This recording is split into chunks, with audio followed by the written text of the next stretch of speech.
Côté sombre de la Lune, 9 septembre 1999. Dépôt de déchets nucléaires, secteur 2.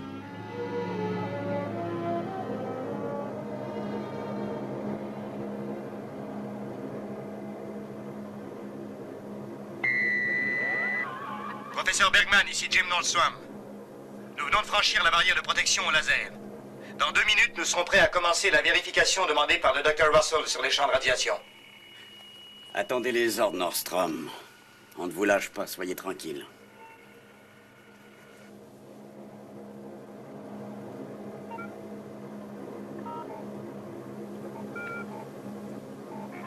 Aigle Noir 3 à base 2. Vérification au dépôt, ici le Dr. Russell.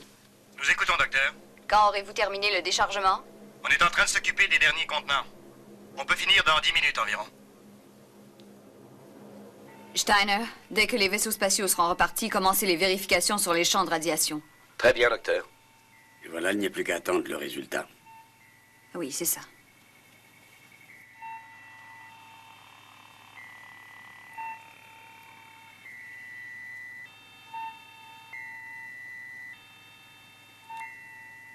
Leur activité cérébrale est normale jusqu'à présent. Oui, jusqu'à présent. Ici Aigle 2, nous amorçons la descente. Nous serons à la base à l'heure prévue. Ici base lunaire Alpha. Bien reçu, Aigle 2. Commandant Koenig, nous nous poserons à Alpha à 23h35 heure lunaire. Un café, commandant? Merci. Commandant Koenig, nous recevons une transmission spéciale de la Terre. Oui, je prends. Ah, John. Bon, votre nomination est approuvée. La commission spatiale a ratifié votre nomination au poste de commandant de la base lunaire Alpha. Bon, et pour le commandant Gorski? Eh bien, je viens de le relever de ses fonctions il y a 1 heure. Mais ne vous en préoccupez pas. Votre travail consiste à amener des hommes sur Méta. On a de nouveaux renseignements? Oui, ça devrait vous plaire, regardez. La première prise de vue en plan rapproché de la planète Méta. Prise de l'espace et grossie 9 fois. On distingue nettement son atmosphère. Et il n'y a pas que cela. Le même vol d'exploration nous a fourni des renseignements incontestables. Il ne fait aucun doute que l'atmosphère de la planète Méta est propice à une forme de vie. Nous en avons la certitude, mais ce qu'il faut, c'est mettre tout en œuvre. Pour combattre le virus qui atteint les astronautes de Méta, on ne peut envisager d'être arrêté par cela. Nous devons absolument atterrir sur Méta. Rien ne doit nous en empêcher. À vous de jouer. Bonne chance. On a des images extraordinaires de la plateforme de lancement pour le vol d'exploration sur Méta, commandant. Regardez bien, je vous les envoie. Ça, c'est le vaisseau qui revient maintenant.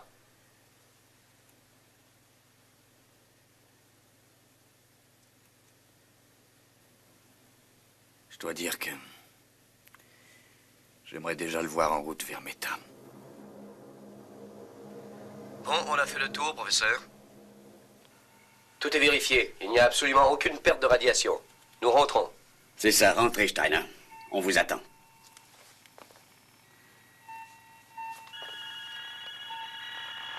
Intensification des fonctions cérébrales. Steiner, éloignez Nordstrom, il n'est pas dans son état normal. Sécurité, sortez vite et ramenez Nordstrom à l'intérieur. Dépêchez-vous. Entendu. Docteur, il a l'air d'être en difficulté. Il faudrait qu'on vienne m'aider. Je n'y arriverai pas. Fiche de camp, toi. Salle d'urgence, s'il vous plaît. Tenez-vous prêts, nous avons une complication. Allez, sortez tous. Fichez le camp, je vous dis. Non! Salle de décontamination, vite. Professeur, il est devenu fou furieux. Hélas-moi, voyons. Ah, je ne veux plus te voir.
se pose dans 10 secondes, commandant.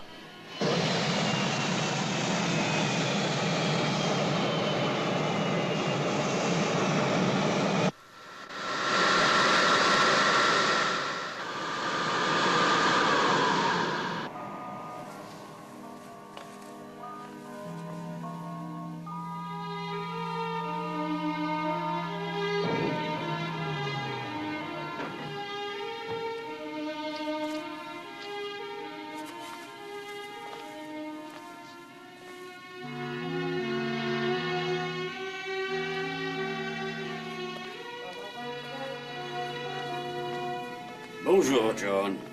Bienvenue sur la Lune. Bonjour, Victor. Encore ici? Eh oui, tenez. J'ai bien fait de rester, je crois. La situation est beaucoup plus sérieuse que vous ne pouviez le penser, je le crains. Que voulez-vous dire? On meurt beaucoup ici depuis quelque temps. Quoi, le fameux virus? Si l'explication vous suffit.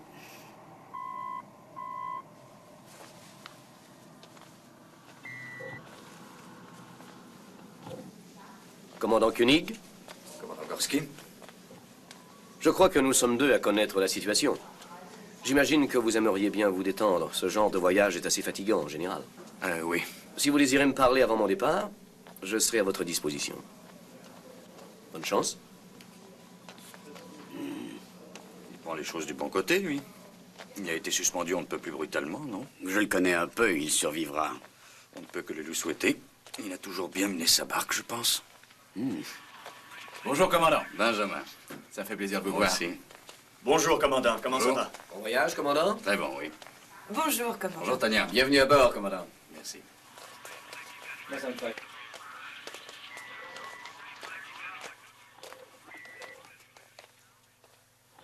Je vous écoute. Pas de virus. Alors, qu'est-ce que c'est? Je serai franc, je n'en ai aucune idée. Ça peut provenir des radiations, mais Mais quoi?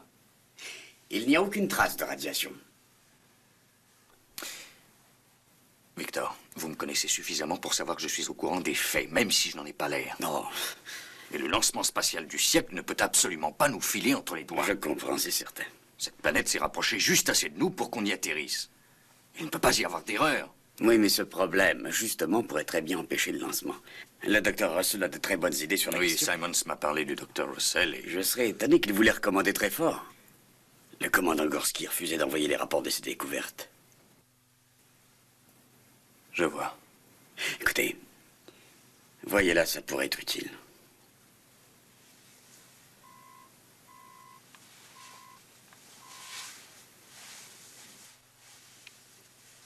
Oui? Docteur Russell?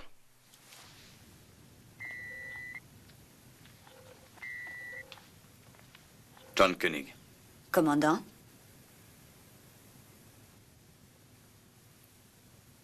Il vous appartient? Oui? Il date de 1887, hein? Il a appartenu à Pasteur et à Marie Curie, n'est-ce pas? Ce n'est qu'une réplique. C'est une récompense pour des travaux à l'université.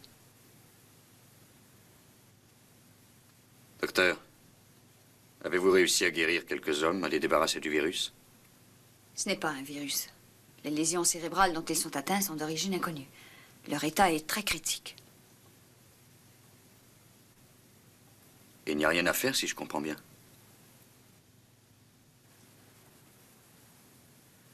Bon, parlez-moi de l'équipe de relève. Sont-ils en bonne condition physique, au moins? Oh, ils sont en aussi bonne forme que les astronautes Warren et Sparkman pouvaient l'être il y a 2 semaines. Expliquez-vous plus clairement. Depuis ce matin, nous en sommes au 9e mort. On peut penser qu'ils vont guérir, et tout d'un coup, le cerveau ne répond plus. Et regardez. Nous avons ici un thermographe à champ visuel. Eh bien, ce qui ressort de la lecture, c'est une perturbation extrêmement violente qui est classique chez le sujet atteint par des radiations. Et vous avez eu 11 cas similaires. Et 9 décès. Et c'était tous des manipulateurs de déchets radioactifs qui travaillaient au dépôt du secteur 2. C'est donc illogique. Ceux qui n'ont jamais mis les pieds dans ce secteur sont les astronautes. Je le sais, oui. Mais il y a plus illogique encore. On ne trouve aucune trace de radiation dans le fameux secteur 2. L'élément cohérent et le seul, c'est que les 2 hommes de l'équipe de relève ont eu le même mode de vie et ont été soumis au même test de fonction psychomotrice pendant tout l'entraînement. Vous voulez dire que le programme Méta devrait être annulé? Ce que je veux dire, c'est que médicalement parlant, l'équipe de relève est prête. Mais je dois ajouter, parce que nous marchons à l'aveuglette, que je ne garantis rien et que ces hommes peuvent être atteints dans 2 jours ou dans 2 mois. J'en suis extrêmement consciente. En termes clairs, médicalement parlant, le vol est inadmissible. L'expérience est très risquée. Et c'est à vous de juger. À vous seul.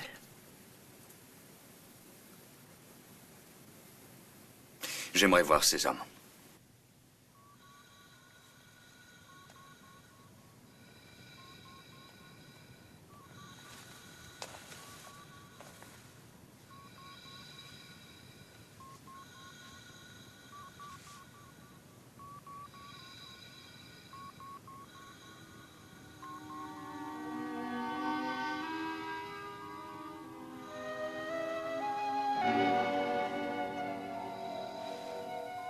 Eric?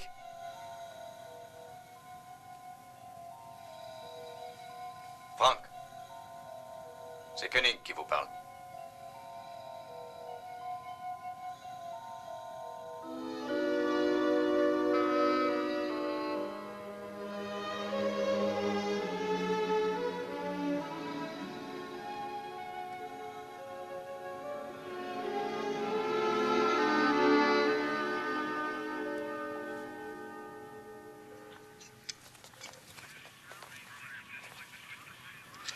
Oui, c'est excellent, ça. Combien de temps ça vous prendra? Une semaine environ. Carter? Ah, commandant. Heureux d'être arrivé? Très heureux. Elle est prête à s'envoler? Dès que vous en donnerez l'ordre, on commencera le compte à rebours. Mais attention, chaque heure qui passe diminue nos chances de succès. En combien de jours l'équipe de relève peut être prête? Oh, 7 jours? L'équipe de relève?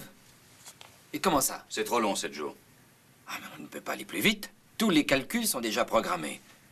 Je ne comprends pas. Il y a un problème dont vous ne voulez pas me parler? Je suis venu pour le lancement, pas pour autre chose. Seriez-vous prêt à remplacer l'équipe de relève? Oui, nous sommes prêts, oui.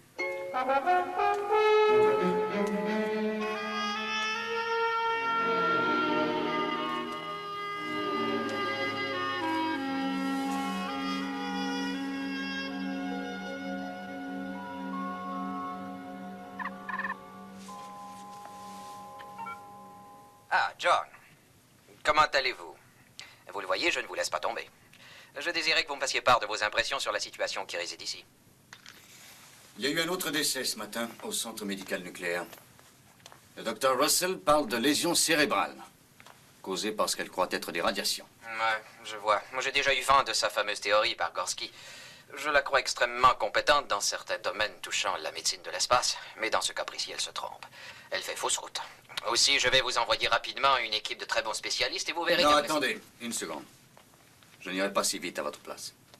J'aimerais bien d'abord être sûr qu'il n'y a pas de traces de radiation dans le dépôt de déchets. Les 2 astronautes prévus n'ont pas à aller se balader dans le secteur douteux, ça réglera la question. Simons, 9 morts inutiles. Moi, je veux savoir pourquoi. Il n'y a plus qu'une solution. Suspendre les dépôts de déchets radioactifs jusqu'à ce... Mais vous savez qu'il est impossible de faire ça. L'entreposage des déchets est malheureusement un des plus graves problèmes de l'heure. Simon, je suis ici pour mettre au clair, selon vos propres termes, cette affaire, et c'est ce que je fais. On va faire un marché. C'est facile. Vous suspendez les dépôts de déchets, et j'envoie des hommes marcher sur Méta. D'accord? Eh bien... D'accord, je vous accorde un délai. Je ne peux rien faire d'autre, si vous en avez besoin. J'en ai besoin, oui. Simons, ne vous méprenez pas. Quoi, les hommes ne vont pas mieux? Non. Aucun espoir. Ça ne s'arrangera pas, et vous le savez. Oui, je le sais, mais attention. Nous devons absolument régler cette affaire, John. Nous le devons.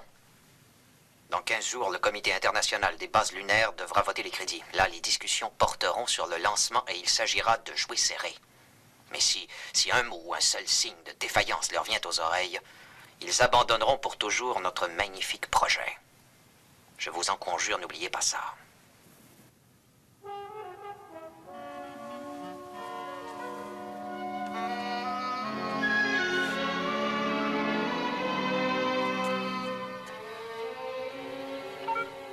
Paul, Commandant? je vais aller vérifier moi-même le secteur de dépôt des déchets radioactifs. Je veux 2 volontaires. Très bien, commandant.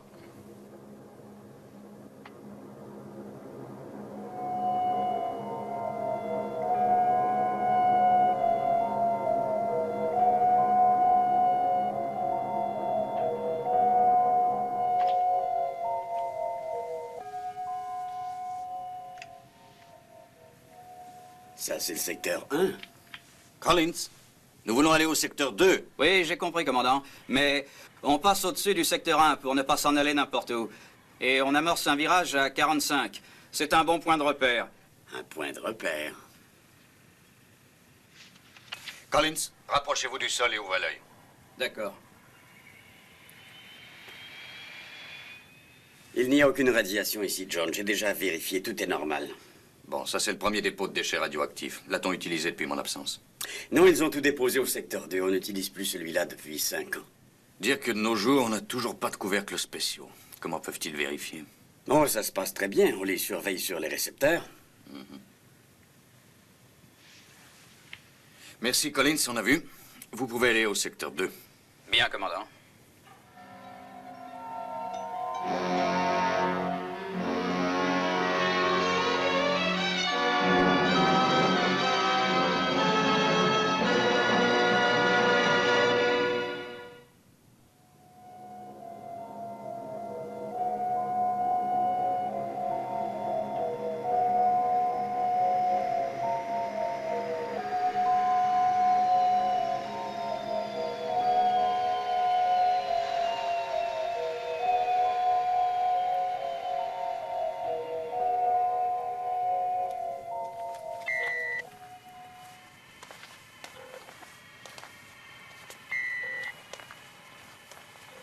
On vous suit, allez-y.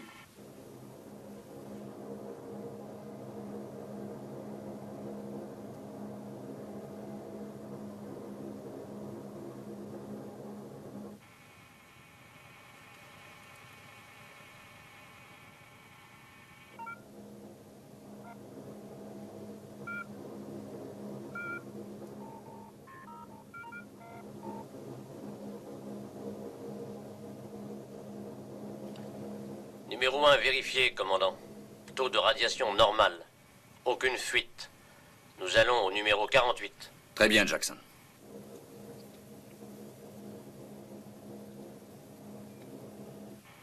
Ça semble correct. Oui, jusqu'à présent.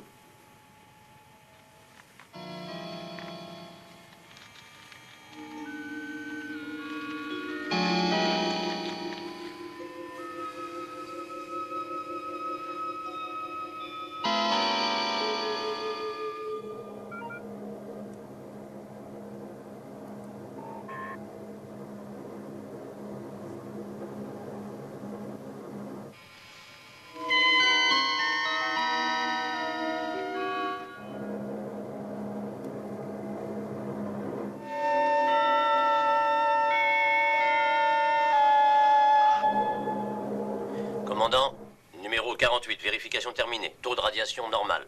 Aucune fuite. Tout va bien. Nous rentrons au poste. Merci, Jackson. Ça va. Et ne prenez pas le chemin des écoliers.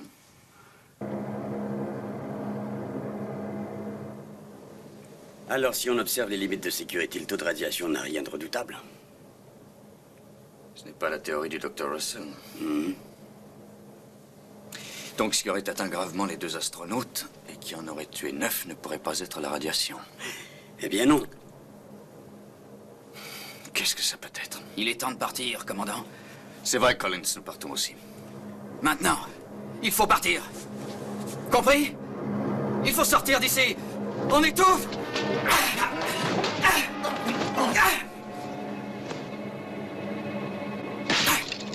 Ne faites pas ça, vous allez tous nous tuer!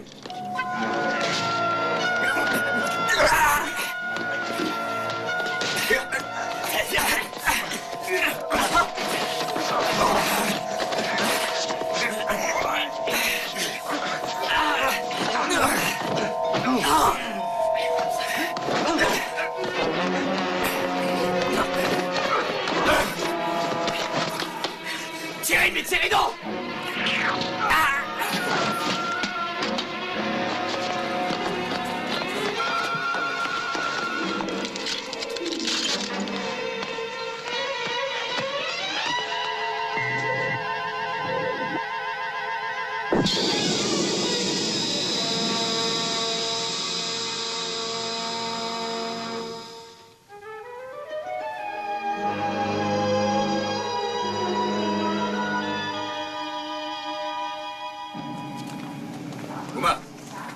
qu'on intercepte toutes les informations concernant les vols d'entraînement des astronautes. J'aimerais qu'on les compare aux navettes effectuées par Collins. Il faut trouver une corrélation quelconque. À vos ordres, commandant.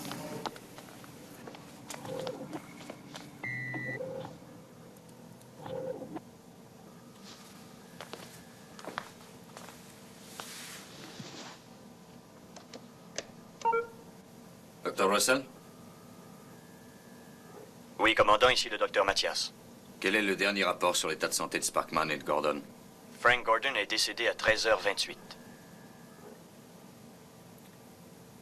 Et pour Sparkman? Le docteur Russell est près de lui.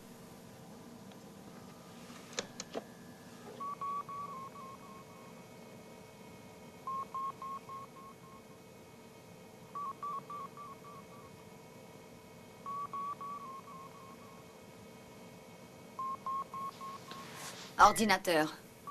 Vérification du dernier rapport. Phase 5. Mutation complétée. Activité cérébrale interrompue.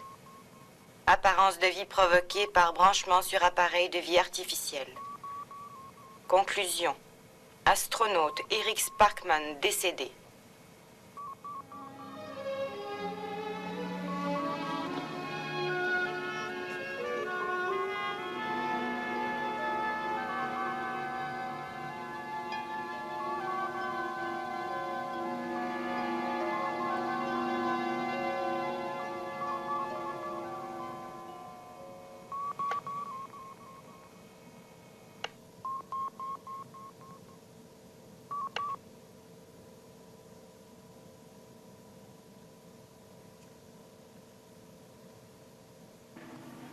Tous les deux?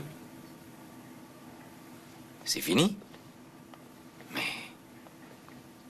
de quoi? On m'a raconté que On vous a raconté des histoires. Nous ne savons toujours pas ce qu'il en est. Mais le haut commandement vous demande de penser que notre ignorance n'est que temporaire. Et on ne part plus sur Méta? Non, on ne part plus. Avant d'essayer d'aller plus loin, je veux savoir le pourquoi et le comment des choses. Ce qu'il faut bien comprendre, c'est que la vie est concevable sur la planète Méta. Nous en sommes absolument certains. Oui, mais les problèmes que nous rencontrons peuvent avoir une incidence sur le vol expérimental.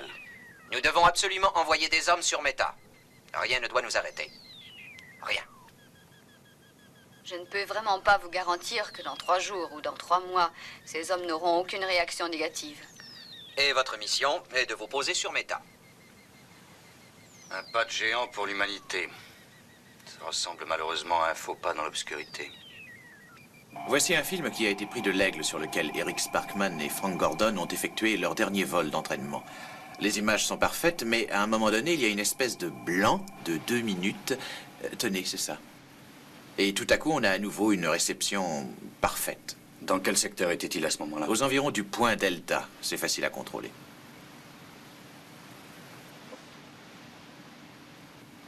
Le dépôt de déchets du secteur 1. Paul, sortez tout ce qui a été filmé sur le secteur 1 depuis 10 jours. Sandra, document 10 sur secteur 1, s'il vous plaît. Lecture. Tout de suite, Paul. Je crois bien que Collins nous a fait passer par le secteur 1 pour rejoindre le 2. Est-ce qu'il prenait toujours cette route? Oui, plusieurs fois par semaine. C'était pour prendre son virage? Oui, on met le cap sur un des bâtiments du secteur sombre et on vire à droite. C'est un bon point de repère. Les vols d'entraînement, où se font-ils? Oh, ça se fait toujours au-dessus du secteur sombre pour éviter le trafic. Ah bon, vous voulez dire qu'ils empruntent souvent ce secteur? Oui, mais on doit respecter une certaine altitude. Ouais. Et c'est au-dessus de ce secteur qu'il y a eu un blanc dans l'enregistrement qu'ils ont rapporté. Et tout à l'heure, j'ai demandé à Collins de descendre pour jeter un coup d'œil dans cette zone.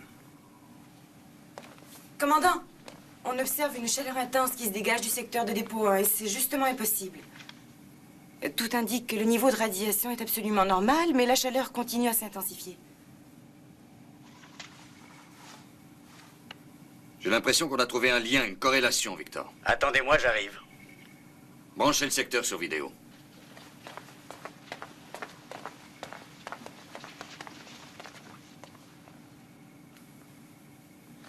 Vous voyez, la chaleur est intense et toujours aucune trace de radioactivité. Ce n'est pas croyable. Mais d'où peuvent provenir ces phénomènes? Alors, faites voir le profil.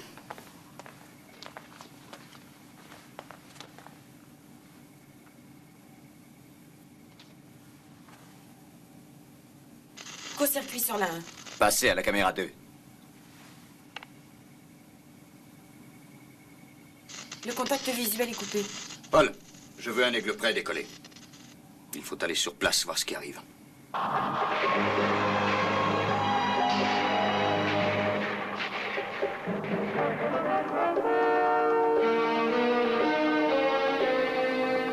J'approche du secteur 1.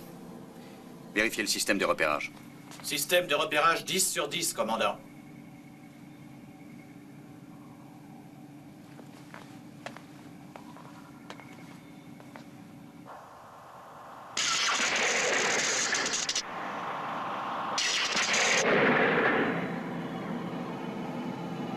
Ça s'intensifie, on dirait. Je vais prendre de l'altitude.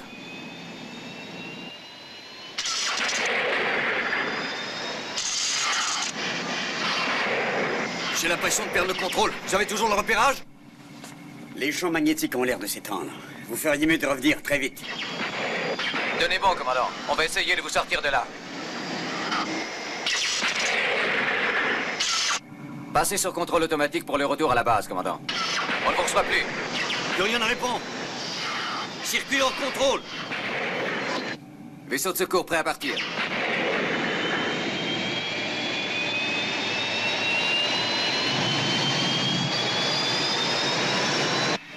Ici 49. Tout le secteur est en feu. Nous allons procéder au sauvetage. Je réduis la vitesse, commandant.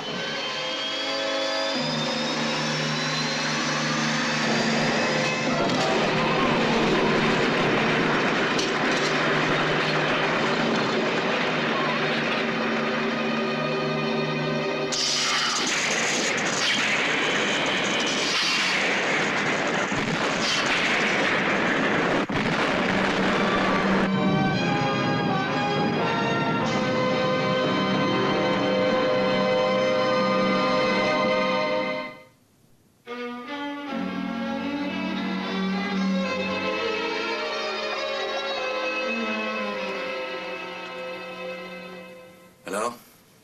Choc externe sans gravité. On ne peut rien dire d'autre pour l'instant. Et voilà, commandant.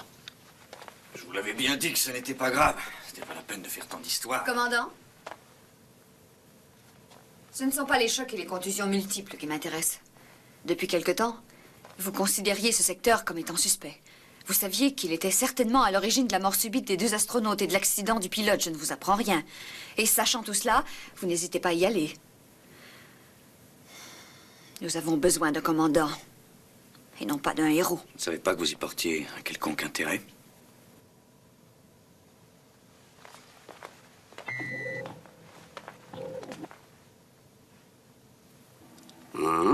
Regardez cela. C'est un système de contrôle provenant du secteur 1. On l'utilisait pour enregistrer la puissance réelle de magnétisme du système artificiel de gravité de la planète. Depuis qu'on a fermé le secteur 1, on n'a rien enregistré pendant 5 ans. Mais regardez-le. Mais oui, les champs magnétiques ont augmenté de 20 fois. Et c'est avant de brûler, ça. On était obsédés par le phénomène radioactif. Nous avions tort. C'est cet instrument qui m'a mis sur la voie.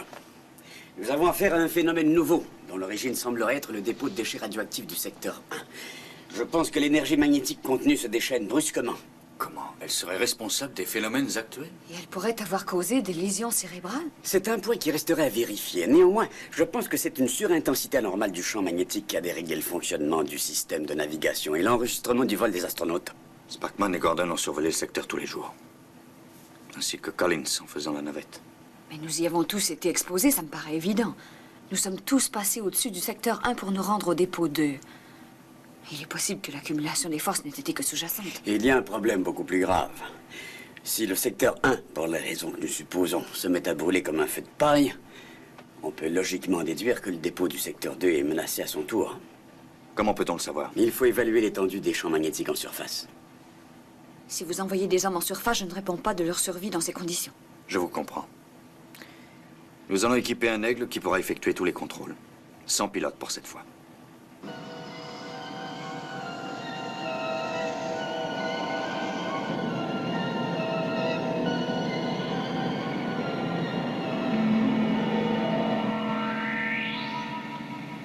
Tout droit, à présent.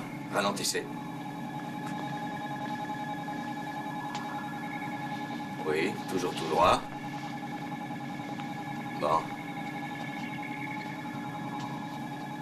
Oui, maintenez-le comme ça, Paul.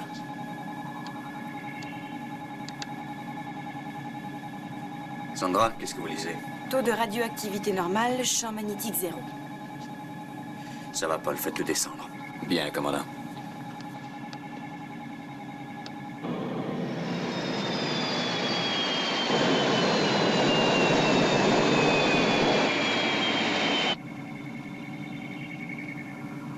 Continuez.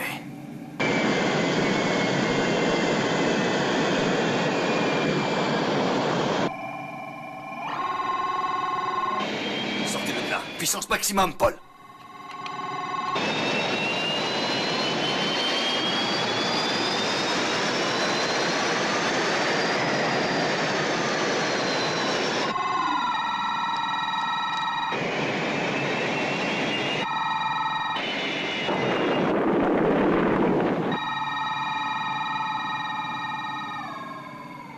Ce sont des ondes. À présent, j'en suis sûr. Des ondes magnétiques. Paul, contactez Simons immédiatement.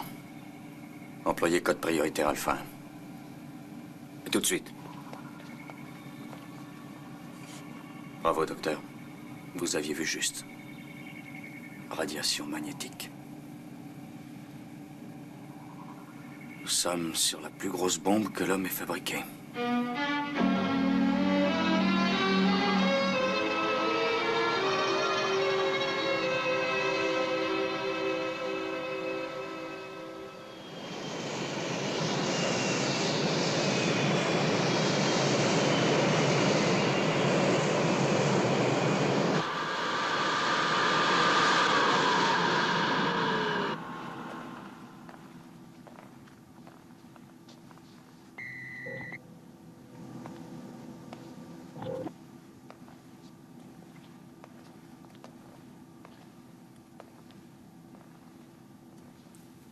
Bonjour, monsieur.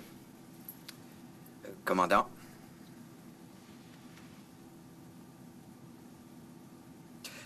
Au bureau, nous avons essayé de vous rejoindre par le code prioritaire et d'entrer en communication.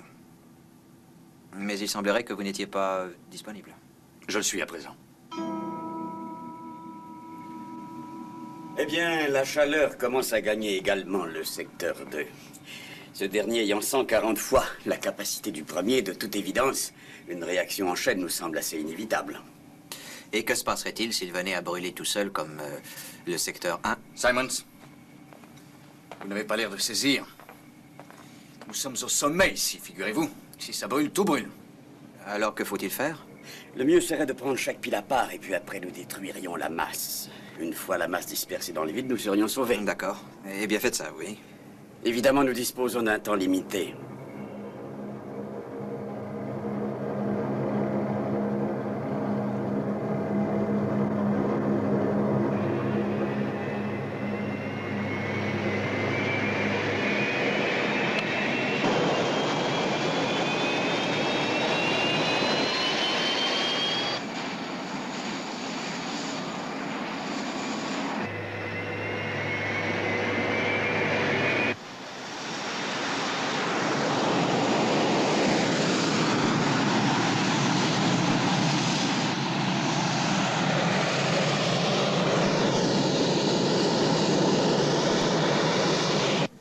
Commandant. Oui, Paul? L'équipement des premiers aigles est terminé. Ils sont déjà en vol vers le secteur. D'accord, Paul, c'est parfait.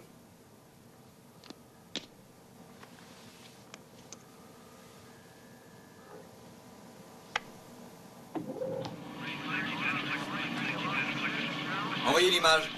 Oui, tout de suite.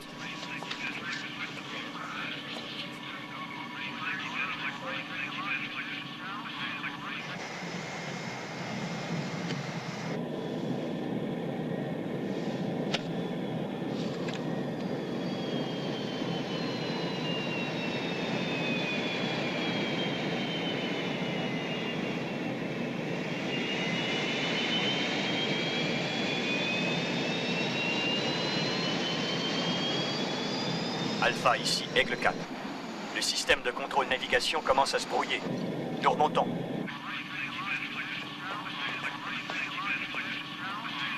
Uma, Je veux des informations précises et le plus rapidement possible. Numéro 26. Relâché au-dessus de C9. Je répète, relâché au-dessus de C9. Compris, Alpha. Secteur C9. Nous relâchons.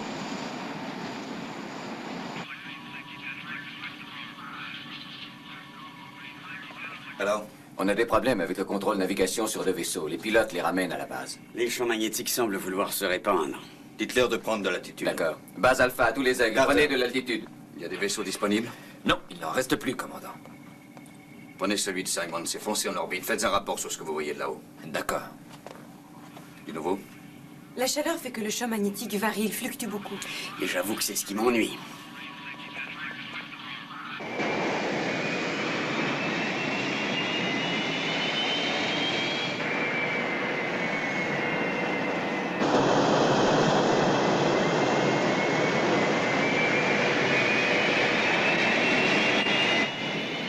Aigle 1, Alpha. Alpha, j'écoute. Élévation normale. Je suis la trajectoire qui a été programmée. Je serai en orbite dans 4 minutes.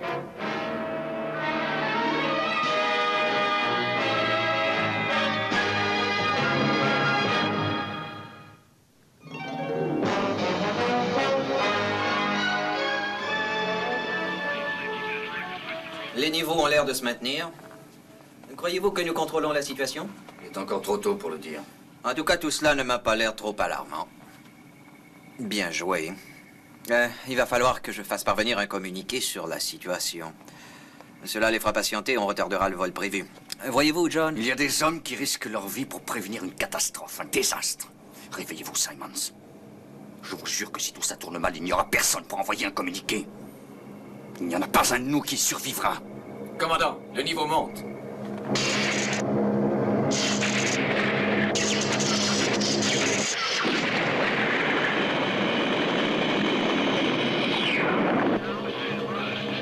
Annulez la mission.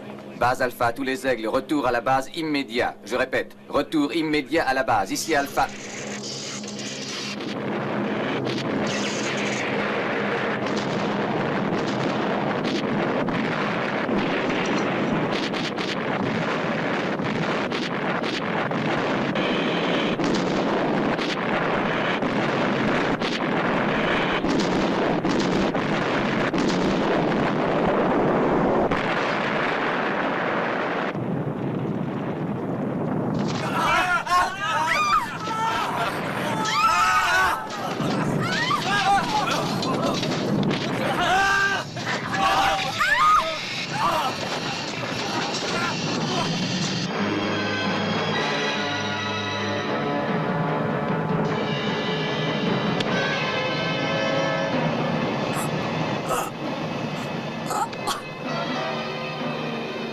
Je ne peux plus bouger.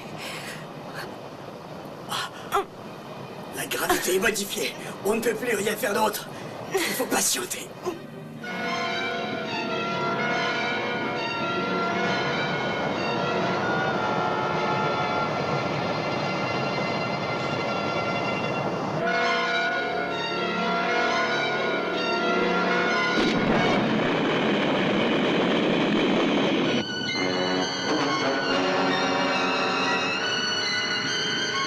Alpha, est-ce que vous m'entendez? Alpha, ici Carter, répondez. Alpha, moi je ne vous reçois pas. J'espère que vous pouvez me recevoir. La Lune a quitté l'orbite de la Terre. L'explosion. L'explosion nous a fait sortir de l'orbite de la Terre. Alpha, est-ce que vous pouvez m'entendre? J'appelle Alpha. Me recevez-vous, Alpha? Alpha, répondez-moi. Me recevez-vous?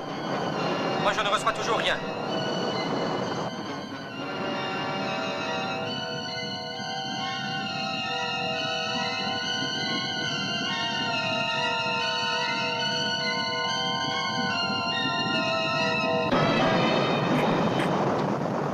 Alpha. Alpha, que se passe-t-il à la base? Nous avons perdu le contact. Alpha, est-ce que vous m'entendez? J'ai branché tous les canaux de communication. Si tout va bien, envoyez un signal radio.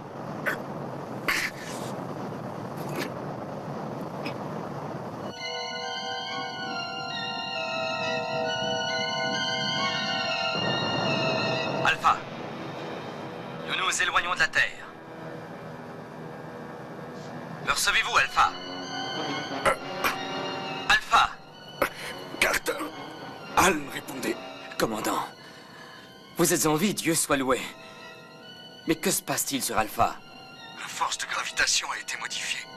Nous pouvons à peine bouger. Attendez, il me semble que nous subissions une décélération.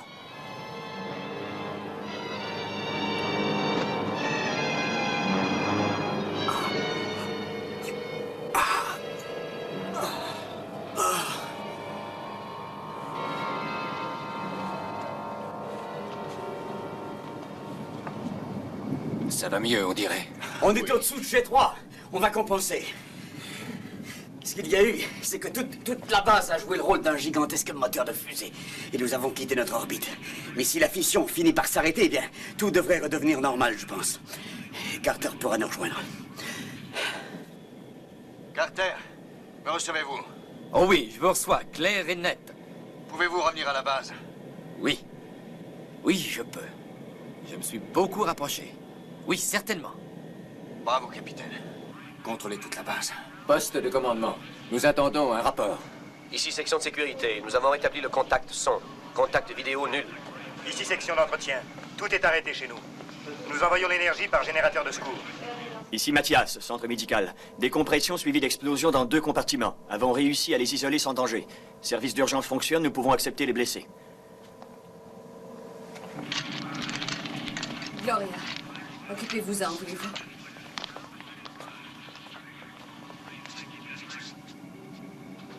Nous sommes en train de capter des images du satellite de Mars.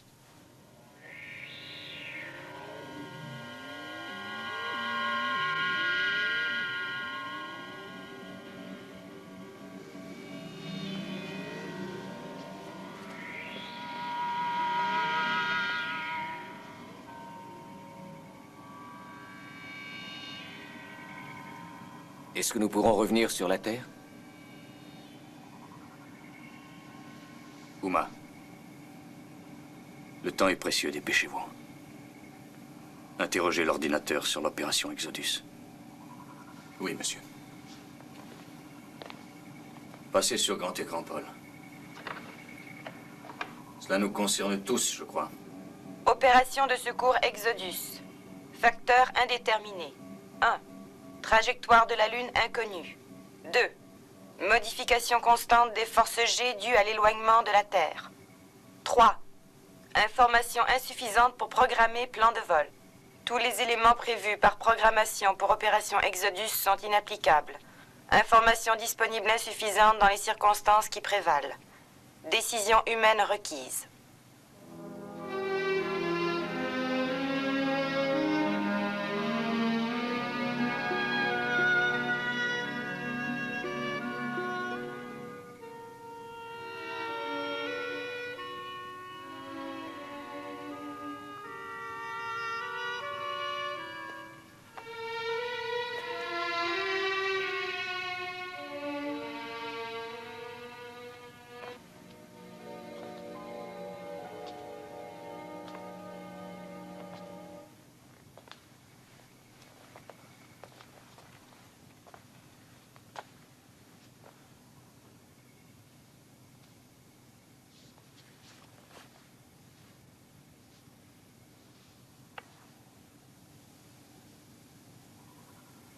Attention à toutes les sections alpha. Ici votre commandant John Koenig. Vous le savez, notre planète a brusquement quitté son orbite. Nous sommes à présent très loin de la planète Terre. Nous avons des moyens de propulsion, un environnement.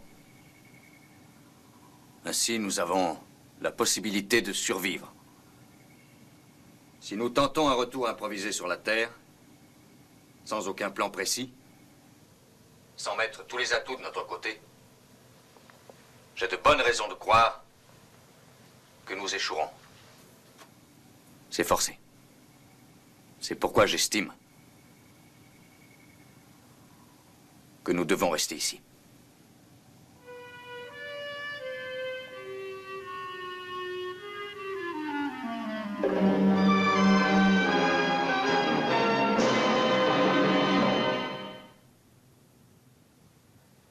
L'explosion tout à fait inattendue qui a eu lieu à la surface de la Lune a occasionné la nuit dernière de sérieuses répercussions sur la Terre.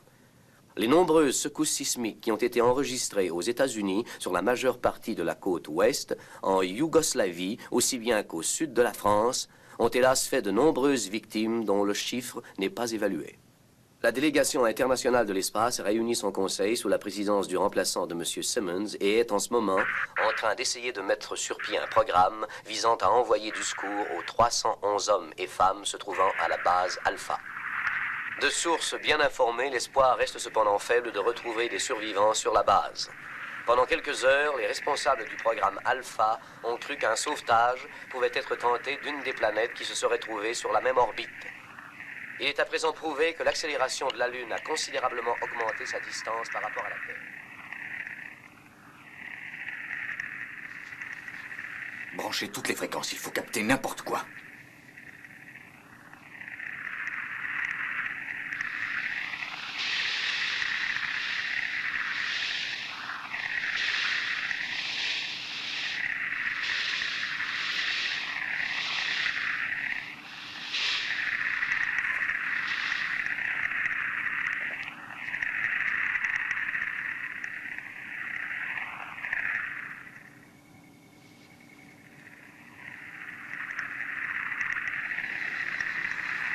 Tenez celle-là.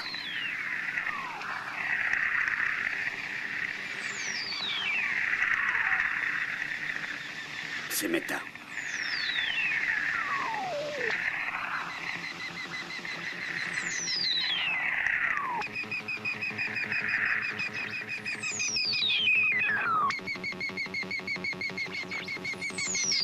Nous pourrons peut-être vivre un jour là-haut. Pourquoi pas?